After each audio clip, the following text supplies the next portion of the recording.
Kaseng Bharatiya Janata Party BJP kala Pynpaw ke Jingkhuslai Jingmut chapang ke Jinghiar Kyrdan jong ke Rukom Ïalap election na kabenta ke election Lok Sabha 2020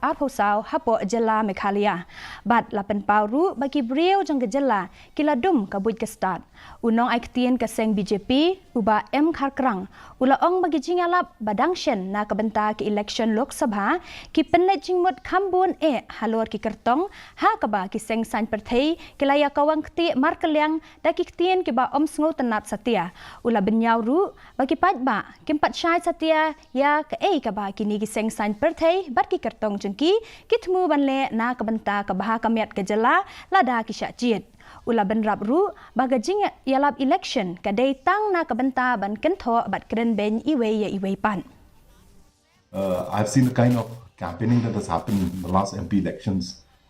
It is more of calling each other names. It's more of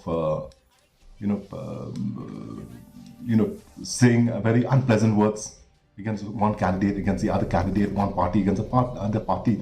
and you have very little time left to tell the public as what are you going to do when you get elected. And the thing is, I think so. Till now, we are really not clear as to any of these political parties, if they win, what are they going to do in the interest of the state? Dangshen ladon ke Jingkhuslai